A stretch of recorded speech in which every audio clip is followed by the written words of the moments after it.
Innovation is the lifeblood of the entrepreneurial firm. It generates new customer value that the market rewards. There's a systematic discipline for innovative value creation, and the world's leading practitioner is here to explain it to us. This is the Economics for Entrepreneurs podcast, a project of the Mises Institute, applying the principles of economics to start, grow, and manage your business. For free tools, resources, key takeaways, and actionable insights from each episode, visit Mises.org/E4EPod. Now, here's Hunter Hastings. Hi, Hunter Hastings here. Innovation is lifeblood for growing business. Any business of any size and maturity. Why? It's because there is a demand for innovation. Customers and consumers live in a permanent state of what economists call dissatisfaction. Or as one economist, Ludwig von Mises, framed it, unease. It's the constant feeling that somehow things could be better. It might be inarticulate and imprecise, but it's the human energy that fuels all innovation, all economic growth, and all civilizational advance. Things could be better. The role of the entrepreneur is to pick one particular area where things could be better, try to narrow the customer feeling down to something more specific, and develop a new product or service or solution that achieves the feeling of betterment that the customer is seeking. A successful completion of this cycle is called innovation, and success is defined by economics. Some customers were willing to pay for the new product because it met their needs for something better. The term we give to this is customer value. And Curt Carlson, in his book titled Innovation, The 5 Disciplines of Creating What Customers Want, tells entrepreneurs that creating customer value is the entrepreneur's only job. But doesn't this innovation process sound pretty imprecise? Well, that's because it is. Innovation is difficult and hard to manage because of the uncertainty it entails. There are many levels of uncertainty. The customer's desire for something better is subjective and imprecise. How can the entrepreneur define that need? The design of a new solution is therefore an act of aiming at a target that it's hard to see, and maybe at a mirage. Assembling the resources to build the new solution has never been done before, so the odds of success are unknown. Time advances as you're doing this. Will the customer pay for what you've designed once it's ready to go to market? Or will something better from an alternative source have come along in the meantime? Or will customer preferences have changed? And will the customer pay enough? And will your costs be low enough to make a profit? Without a profit, innovation is unsustainable. Wouldn't it be great if this compounded uncertainty could be tackled in a systematic way with a high degree of confidence in the results? Our guest today says it can, and he's enthusiastically open about sharing his knowledge, experience, and expertise because he wants American companies and American entrepreneurs to be systematically successful innovators. Curt Carlson leads Practice of Innovation, a group with the vision that the world's innovative potential can be profoundly improved. This would create more meaningful jobs and greater economic prosperity, environmental sustainability, better social services, and security.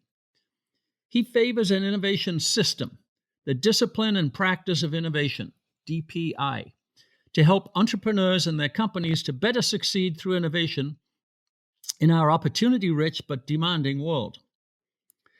For 16 years, until 2014, Curt was president and CEO of SRI International, a 2,500-person R&D and innovation company in Silicon Valley, California. Curt's vision for SRI was to be the premier independent source of high-value innovations. That vision would be accomplished by adhering to the fundamentals of innovation that dramatically increase the probability of success. Very few enterprises either use or understand the power of this approach.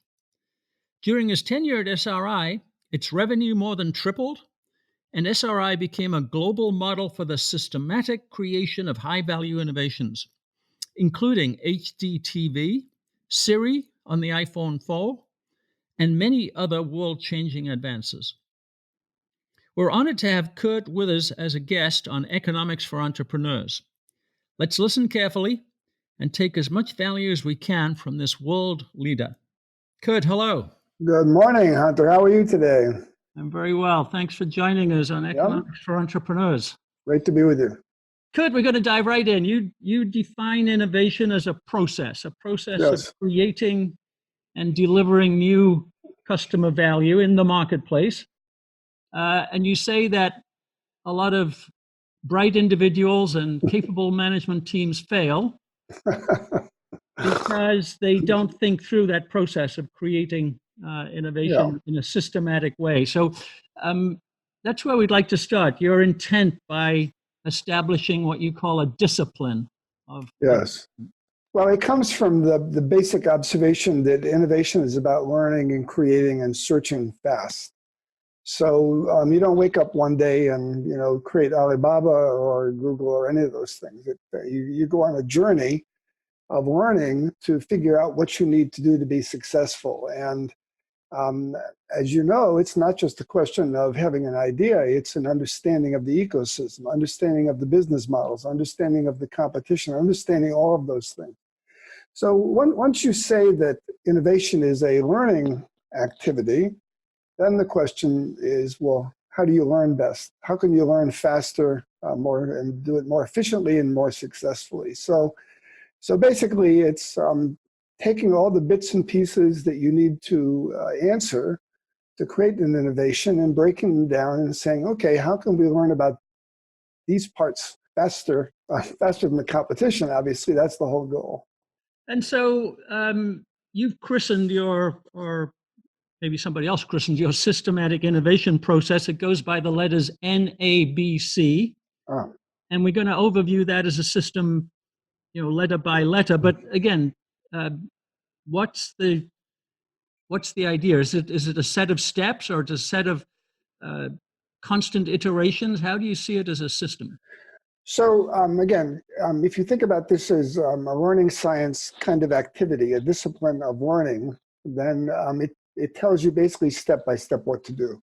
So the first thing is start with the most fundamental questions before you start adding all kinds of other stuff.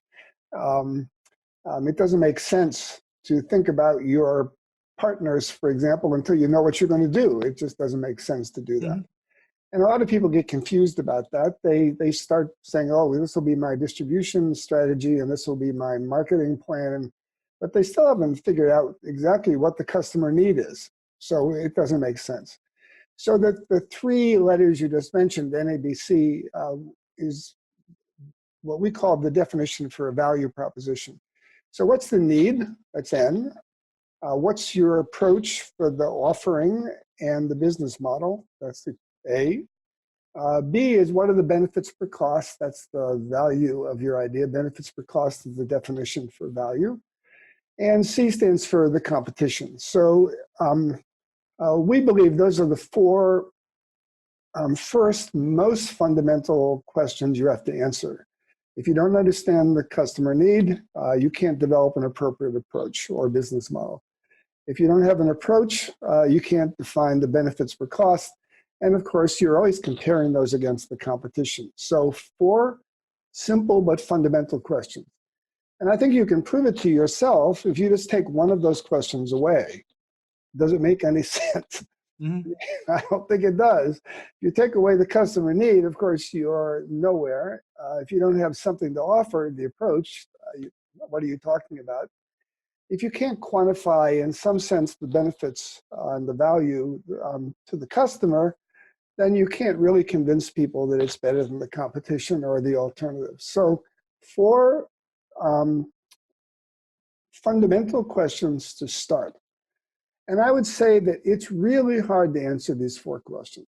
Really, really hard. I mean, I've helped create over 20 companies, big things like Siri, high definition television, lots of different things. Mm-hmm.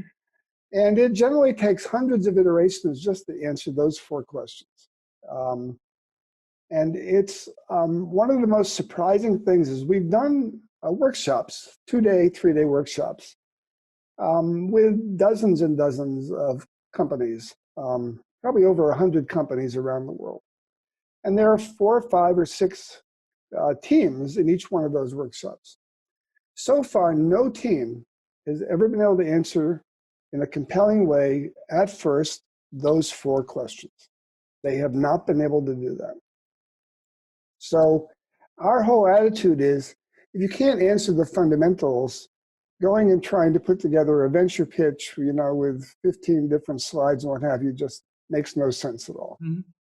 Well, we can start with the N for needs, Curt, because economists are very Yeah. nervous about that term. We think it's very hard to identify a need. In fact, Yes. I'm not even sure that word is applicable, as opposed to we call it a feeling of dissatisfaction that the customer Yes. has. I think something could be better, but I'm not sure what it Yeah. is. Yeah. So let's start there. How do you systematically identify needs? What's your Right.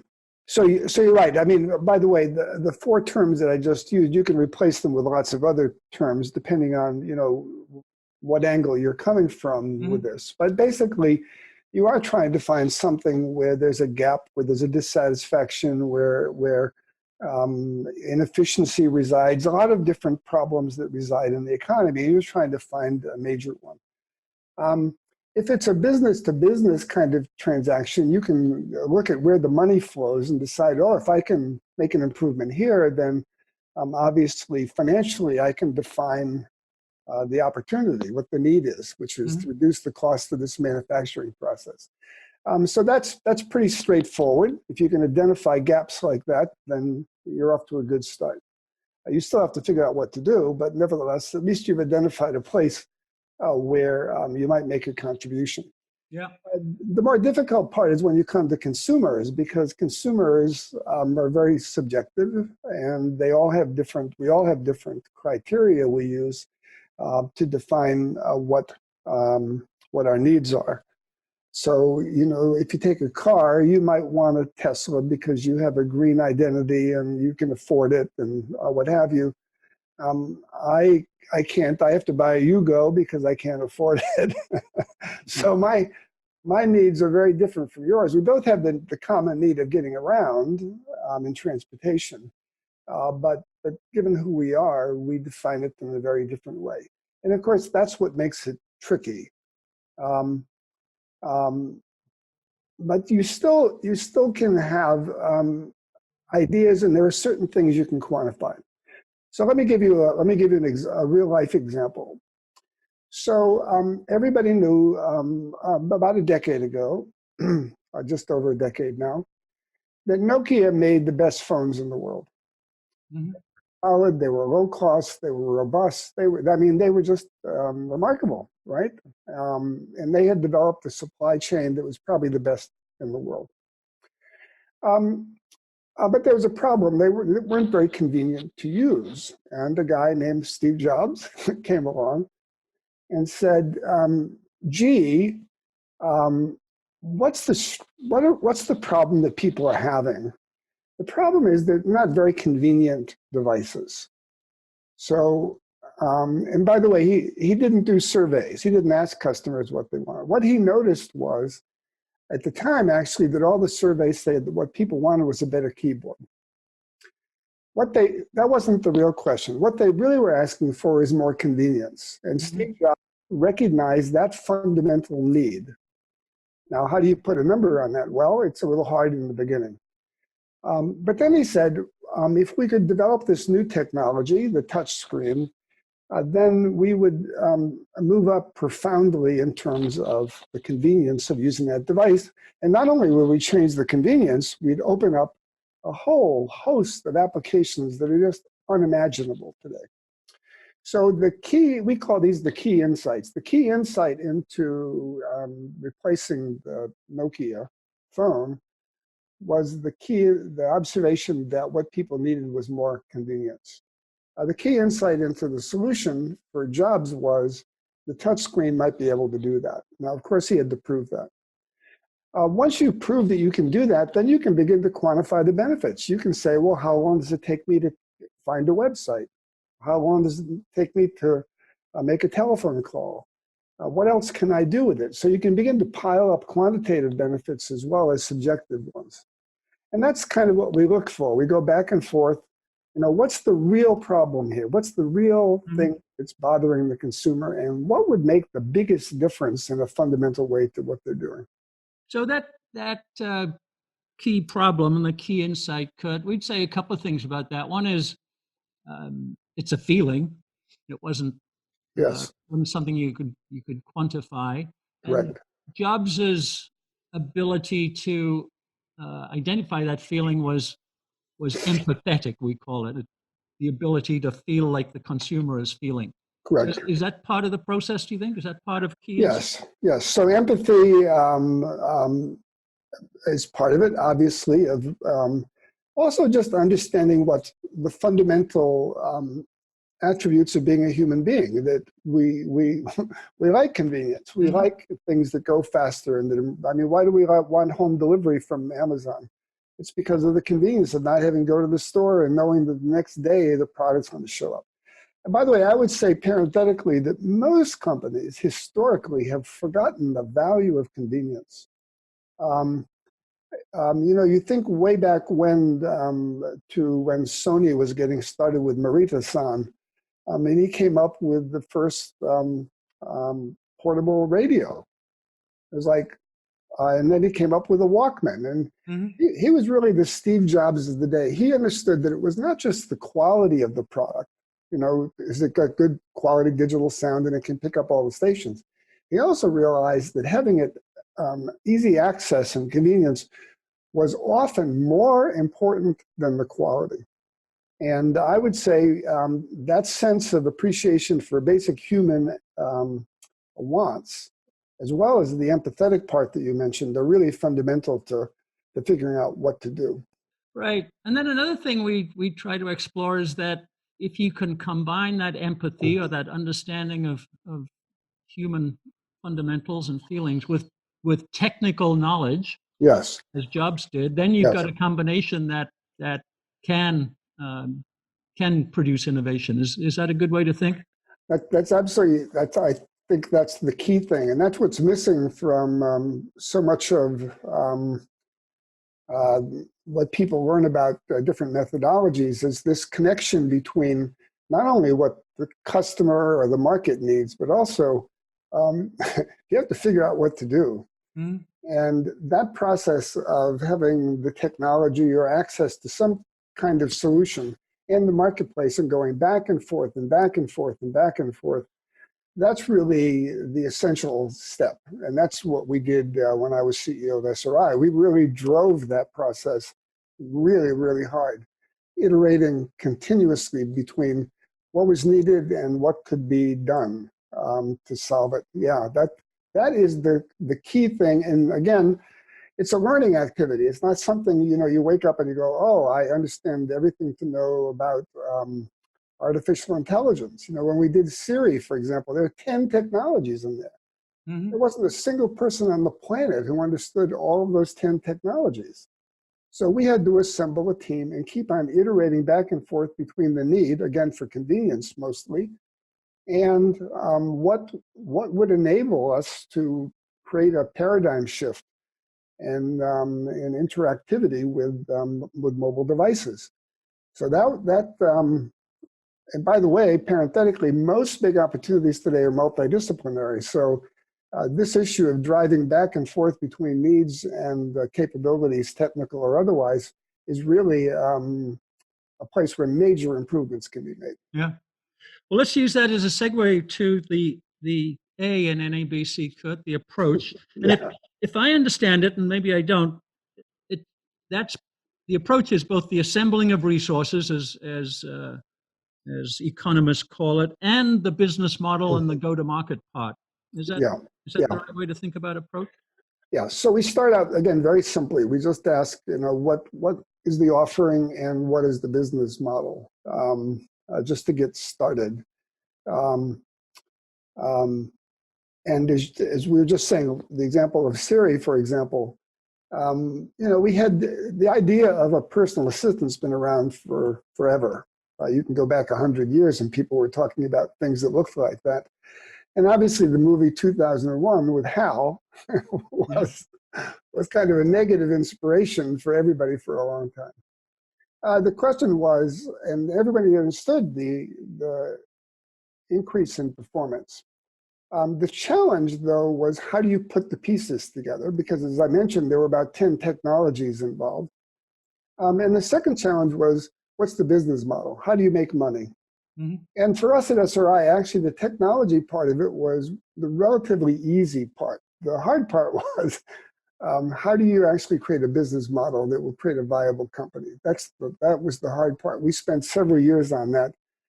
And until we had reasonable answers for the offering and the business model, we didn't even know who to hire. You know, I mean, what market segment were we going into? We really didn't know. But once we had a reasonably good answer to the 4 questions of the NABC, then we went out and we hired who we considered to be the best team in the world for that particular offering. And then they incubated it for another year inside of SRI before it was spun out. Yeah.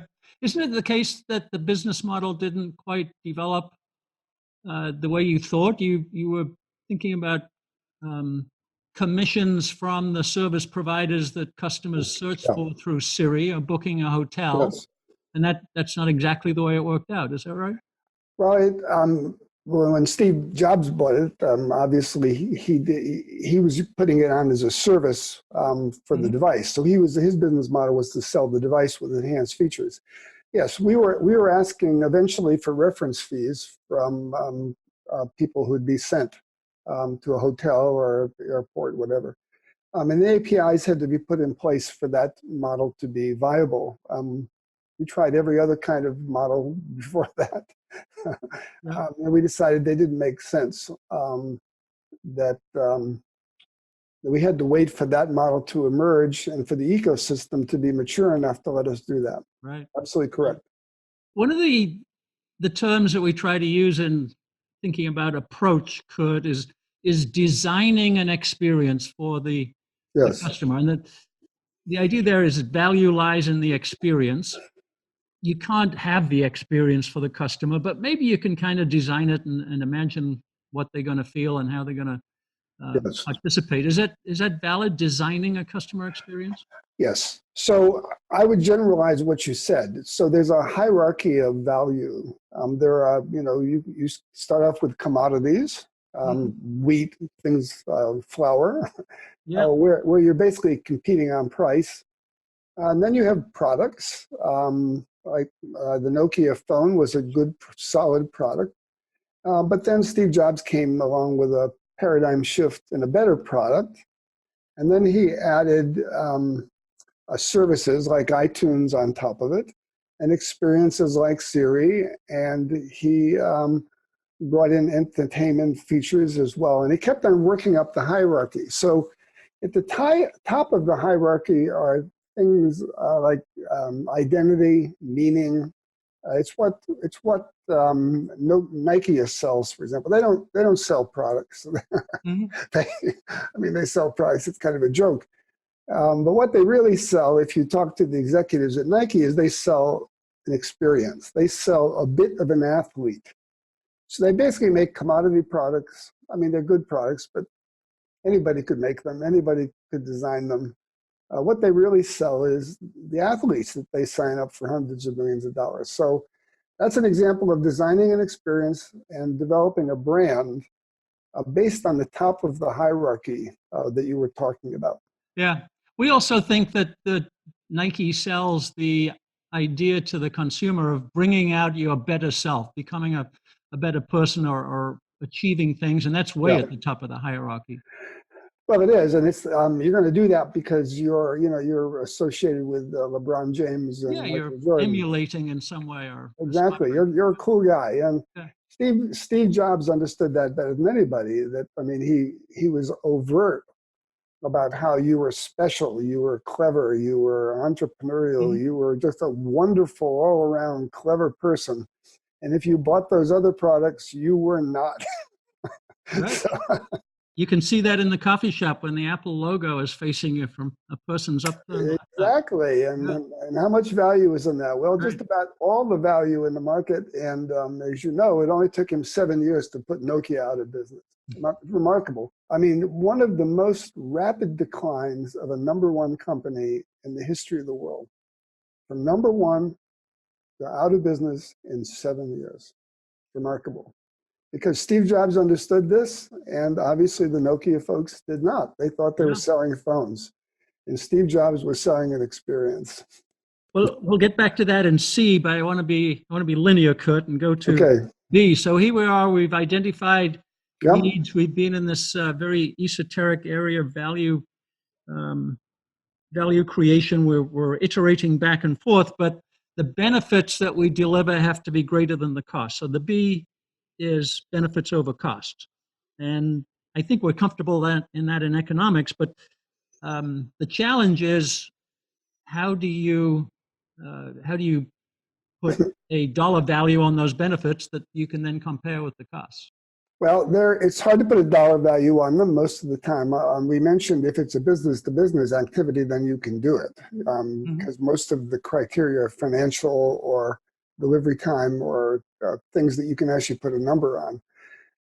With consumers, it's more difficult because value is a perceptual quality. It's not, and your perceptual system is different from mine. So everybody evaluates the value uniquely.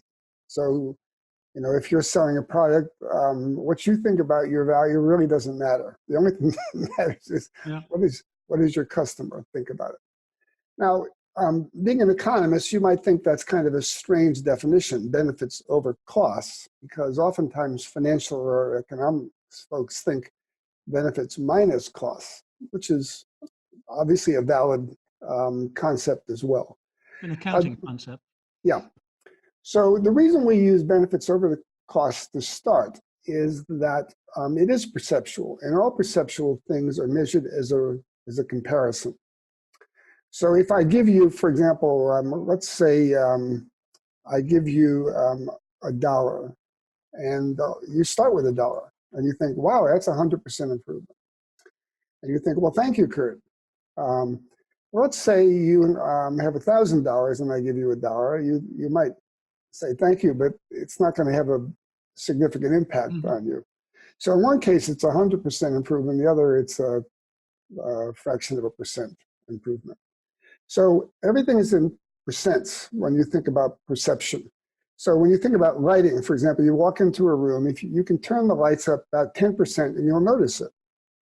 And if you turn it up another 10%, you'll notice it. And another 10%, you'll notice it. Well, the first 10% is tiny compared to the final 10% when you turn all the lights on. So perceptual qualities, if you think of it that way, what you want to do is look in the beginning at the ratio. Obviously, the absolute price of a product also matters if it's too expensive. By the way, and it's benefits over costs, because what we're trying to figure out is all the different costs, not just the price. So an example is a car. The cost of a car is not only the price, it's also the convenience, its durability, just a whole host of factors that only you determine, and you have to make up a bucket of those costs to determine the benefits over cost of the car for you. But obviously, at some point, you have to bring in the price and all the other things as well. Yeah, we have a good handle on that, I think, in economics with opportunity cost. If I buy this, what is it replacing? What am I not doing? What am I not using? And that's a handy measurement of value sometimes. Yeah, so opportunity cost is another. So each one of these are ways to look at the problem from a different perspective. So all of these ideas are important and valid. People don't understand them at first. They have to play with them and use them and understand how to think about them. Yeah, and what I hear you saying, Curt, is look at things all of those different ways. Don't get locked into one theory or one perspective. Look at it from different angles. So just as a brief aside, that's why you need to have perspectives from multiple perspectives. No person has all the perspectives needed, typically. People think again, well, Steve Jobs did all this by himself. That is completely wrong. He was one of the most aggressive consumers of other, consider that he licensed the computer mouse from us, and 2 weeks after we formed Siri, he calls up our CEO. Our CEO immediately slams the phone down because it can't be Steve Jobs calling him. And Steve Jobs immediately calls back and says, no, this really is Steve Jobs.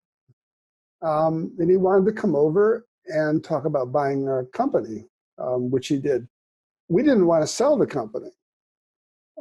So we wanted to get a competition going. So we're calling up everybody you can imagine, all the guilty parties of the Silicon Valley, and we couldn't find another vice president who really understood what we'd done. Only Steve Jobs. There's Steve Jobs in the lobby, and we can't get another vice president.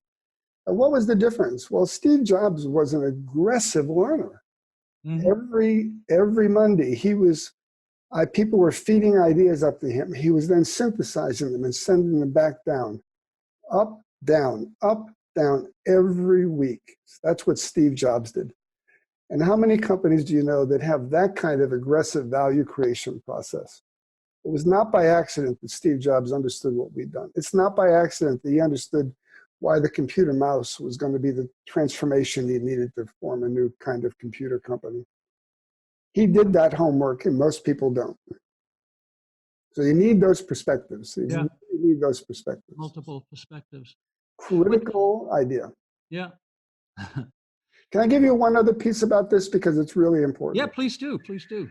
So, there's formal knowledge. You can get formal knowledge from reading a book. And then there's tacit knowledge. And tacit knowledge is all those things that you learn by doing it over and over and over and over and over again. And if you're going to be an innovator, you need an enormous amount of tacit knowledge. You need to have in your head all these different templates. You mentioned one, opportunity cost. What does that mean? That's a concept. It's not a complicated concept, but it's a concept. There's a host of concepts. What is a value proposition? That's what we're talking about with NABC. Why is that the right formulation? Why is a simple formulation for that fundamental, as opposed to something like the business model canvas, which is way too complicated for I've yet to meet anybody who can even remember it, never mind use it. It's the wrong sort of way to start an innovation. And so the learning is, yes, you read every book, yes, you do everything, but if you're not doing the experiential part of it, of doing it over and over and again, you cannot understand how to do this. And that part is often misunderstood. And the thing that leads into is, since you don't have all the tacit knowledge, you better create a team that does. Not only the formal part, but also the tacit knowledge, if you want to be successful fast enough. The fourth fundamental idea that we ask people to address is the competition. So what's your big, important customer need, what's your unique, compelling offering and business model? Why is the benefits per cost of the value of that 2 or 10 times better than the competition or the alternatives? So those 4 questions, and if you can't answer those 4 questions in a simple, compelling way, you probably are not ready to go on to the next step. Certainly don't build anything. That would be because you don't even know what to build. And one of the biggest mistakes we see people make is they come in, they want to build their idea. Well, what's the customer need? Well, they really can't tell you. What's the competition? They really can't tell you. And it's not just the competition today, it's the competition a few years out. Why are you going to be able to have a sustainable competitive advantage? Why are you going to be 2 to 10 times better 3 years from now when you finally get your product out on the marketplace? And it's not just the people you can name, it's also the alternatives to your product. What's the alternatives to super glue? Well, lots of different things, even magnets. The goal is, how do you stick things together? It's not just that one product. So there are often lots of alternatives too. So those 4 questions, again, it always comes down to that. And what we've discovered over and over again is that until we've answered those 4 questions, we really shouldn't take the next step because we don't know what we're doing. One of our challenges, Curt, always is based on what we've been talking about. How does an entrepreneur measure whether they're creating value specifically for the consumer? I think you've got the value factor analysis chart in your book, which I think is a B2B kind of calculus where you can identify the benefit. But with a consumer, where the benefit is experiential and it's subjective, how can I measure that? How can I know whether I'm creating a lot of value? Well, so none of this is done measured like a physicist would like to measure. I was a physics major, so this is not physics. So the value factor analysis is a simple spreadsheet, so your audience knows, where you write down all the quality features of your product, or you think the customer wants, and all the convenience features you think your customers want, and the costs that would make it attractive. And then you score them, and then you write down your product and how you think you rate against what the customer wants, and then you write down all the competition and you score them. And you add this up and you divide, you multiply the quality features by the convenience features and divide by the cost. And it gives you a very subjective way to think about what you're doing. Now, nobody would claim this is physics. What this is, it's a think tool. It's a way to just force you to write down what you think.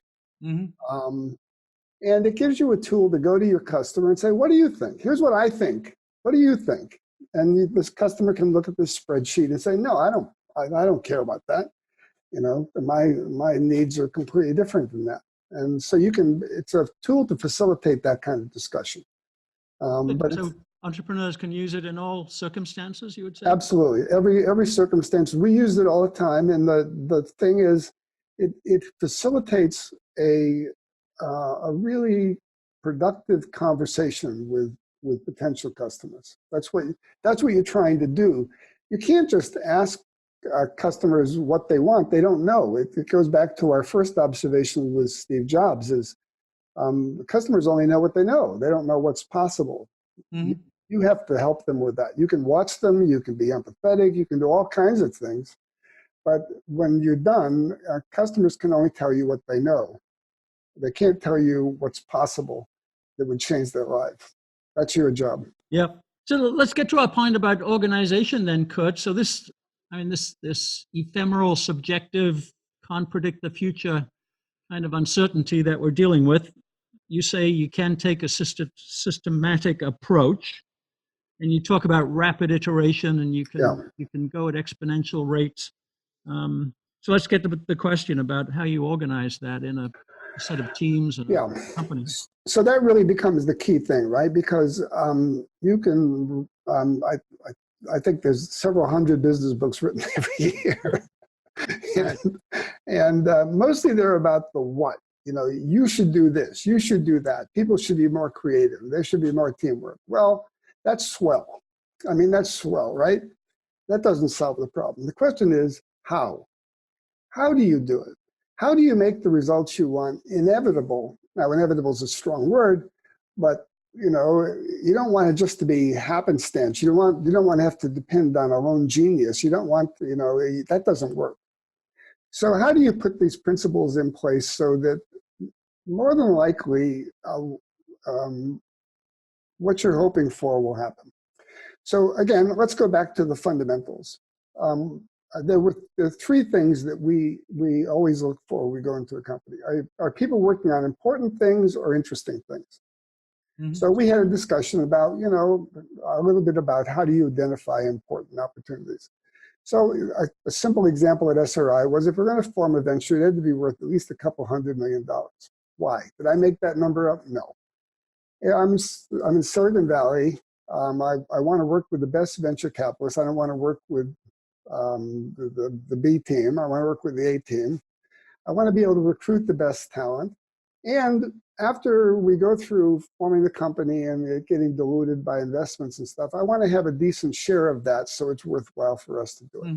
So it sounds like a big number, but it just was a requirement for us. So we worked on the important stuff, and we did important stuff, intuitive surgical and high definition television and Siri, and we were creating billion-dollar businesses every once in a while, every 4 or 5 years. And we were doing a lot of other things, and it didn't mean that was the only thing we did, but that was one of our criteria for important. So ventures for us, we did a lot of service work, a lot of other things, but if it was going to be a venture, it had to be something of significance, or it didn't make sense for us to do it. So important problems, not interesting ones. Most people work on interesting things. They work on things that don't matter. So typically in all the labs we've been in, different companies around the world, typically only 10 to 30% of what they're working on would have any value at all, even if they completed it. Mostly people work on things that they find interesting as opposed to what would really make a difference. So important, not just interesting. So that's principle number one. Principle number two is things like this definition for a value proposition. Now there's more to it than that. We mentioned other concepts in the course of our discussion. And we had what we called the guidebook, value creation guidebook that we gave to everybody. It went into more detail about all these things, but everything started out with the definition of a value proposition. And this was really important to us because it applies to every job. Everybody should know the value proposition for what they're doing. Doesn't care what it is, in finance, HR, doesn't matter. If you're not trying to create value for your customer, then there's something wrong. And just the idea that everybody in SRI knew that every initiative had to start out with a customer, that one idea is transformative. That one idea.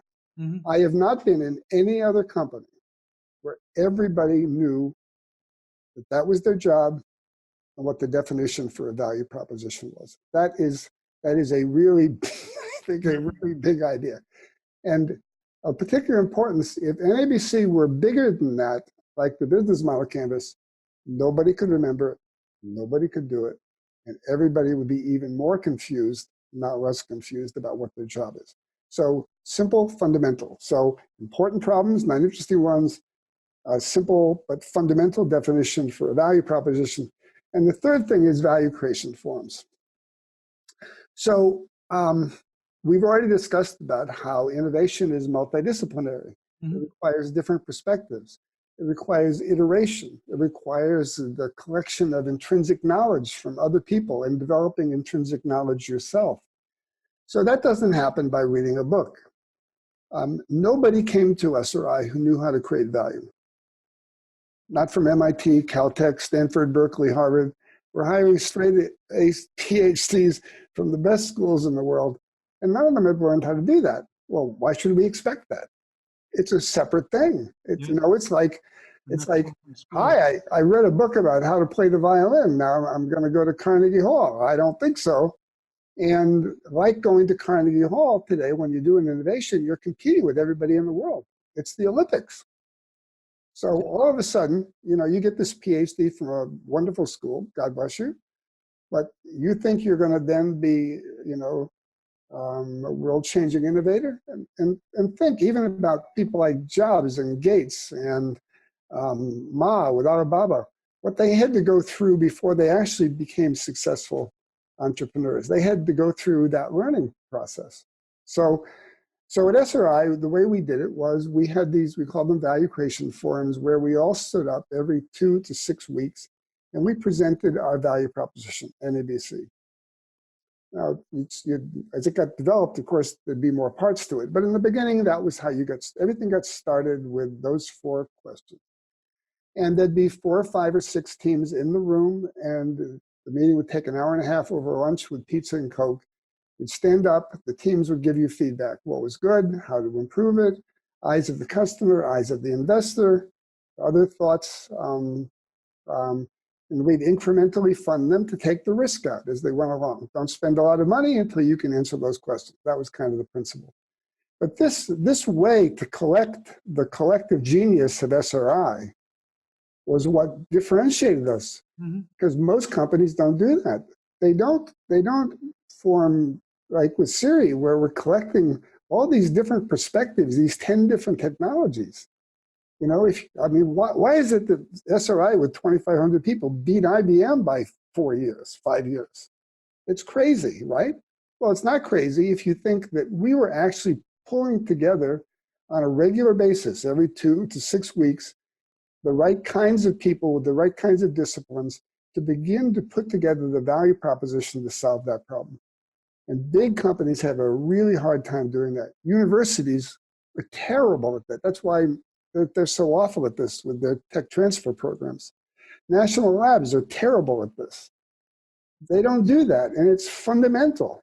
So if you don't work on things that are meaningful, you're not going to make an impact. You don't have a simple working definition that everybody can carry around in their head so they can talk to each other efficiently, you're not going to be very successful. And if you don't have a way to learn from each other in a super competitive world like today, you know, you may be episodically successful, but I don't think you're going to be systematically successful. So those things, and that's how we institutionalized it. Just those simple, they sound simple, they're hard to do, but those fundamental concepts based on learning fast is how we institutionalize this and how we transformed SRI. Well, thank you for taking us through that, Curt. And one element there that I just wanted to highlight is you talk in your book about compounding knowledge. Yes. Touched on that a little bit, but there's an almost mathematical concept there that if you accumulate knowledge from different fields and different people, there's an exponential increase in it. Yeah. Thank you. That's brilliant. I'm so glad you brought that up because that's not well understood.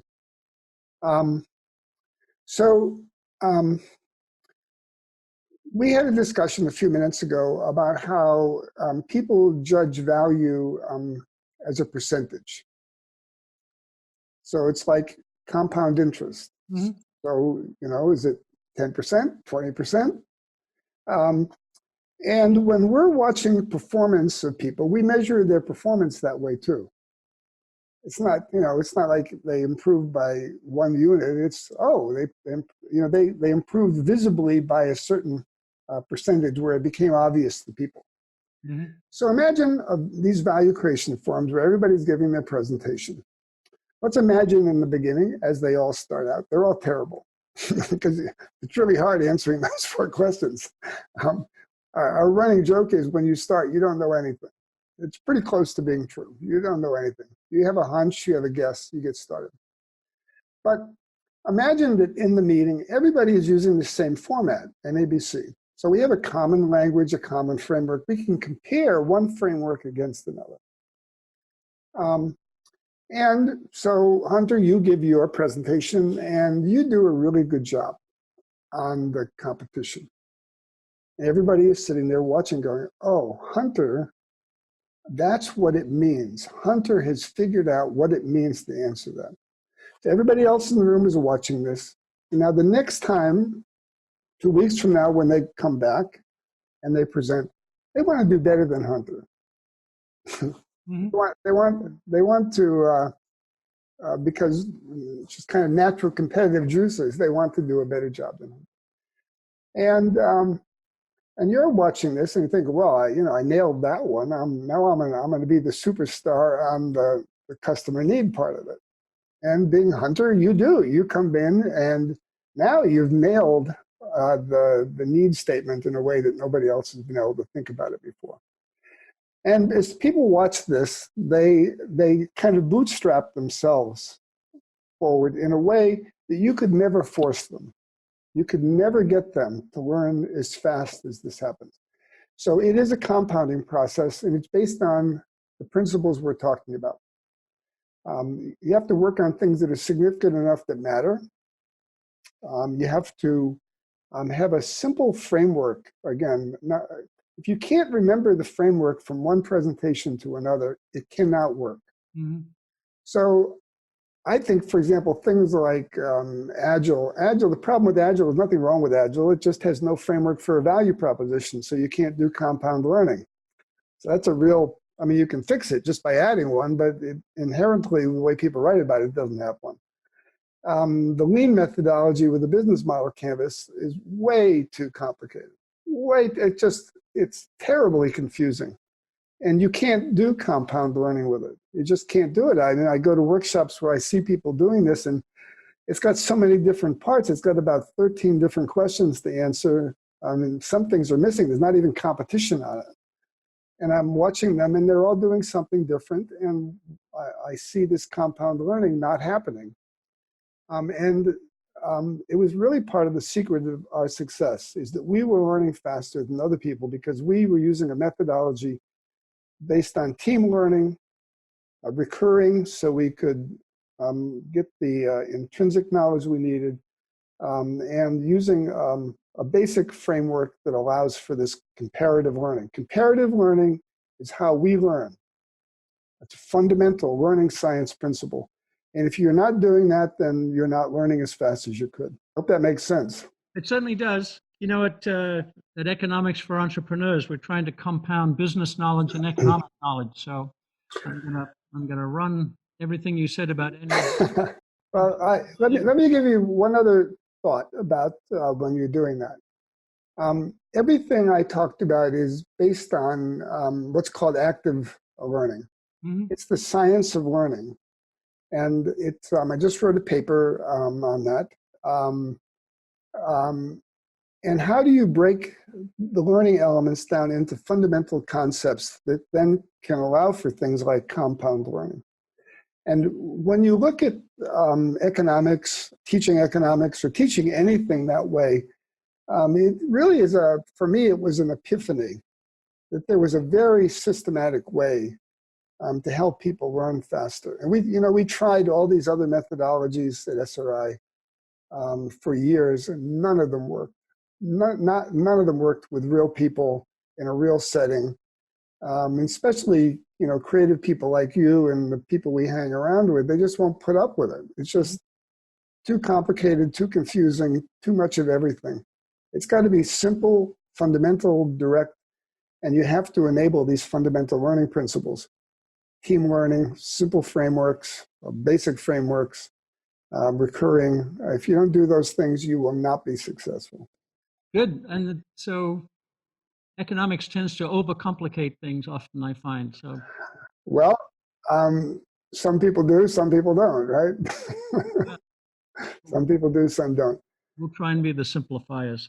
Well, Curt, thank you very much for today. We've learned a tremendous amount. I think it's permissible for us to publish a summary of NABC in our site, right? Because it's Yep. put it in the public now. I'll make a link to your book, and if there's any other reference material I think Yes. could be useful for people, send me something, and we'll share it with all of our listeners. Well, I give you listeners one more tip. Please. When they visit a company, walk around and talk to the managers and ask them first to describe their value creation process. Mm-hmm. And if every manager gives you a different answer, they don't have one. And that's been true of every company we've worked in too. They don't really have one, because if the middle managers don't know it, it doesn't exist. Principle number one. Number two, ask them if they have metrics for important versus interesting problems, if they have a fundamental definition for a value proposition, and three, do they have a way for rapid learning to bring multidisciplinary teams together on a recurring basis? If they don't have those three things, I think the chance of success is very, very, systematic success is very low. And if they want a model, they could use SRI, but they could think of Steve Jobs. Mm-hmm. Because that's what Steve Jobs did. And there's a reason why he was so systematically successful. But to end that positively, if you do adopt those three big things, then systematic, repeated innovation success is possible. So not only is it successful, I think it can be transformational not only for the enterprise but for the people involved. Because when you have these skills, you've become one of the most valuable people in the world. In the case of SRI, when I went, we were declining for 20 years. We were basically bankrupt. They were selling off the property. The buildings were falling down in an earthquake zone, which was not fun. And everybody hated each other. They hated each other because when you're failing for 20 years, you don't blame yourself, you blame somebody else. Mm-hmm. So when I came, I brought this methodology, the beginnings of this methodology, and I was convinced because the people were brilliant and the opportunities are abundant everywhere, the best time ever for innovation. And I was convinced if we could get people to work this way, we could be a very, very special organization. And when I left, we grew 3.5 times and we created tens of billions of dollars of new economic value with the same people in the same location, with the same technology, who've been failing for 20 years. So yes, I think applying these, again, the first epiphany is you accept that it's a learning science. And if you say that, and then you say, well, what are the best learning science principles? If you agree to those two, then I think you inevitably end up doing something like what I described.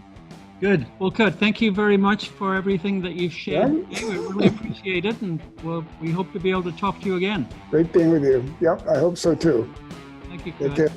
Bye-bye. Economics for Entrepreneurs is a production of the Mises Institute. To explore more content like this, visit Mises.org. That's MISES.org. For more from Hunter Hastings, check out hunterhastings.com.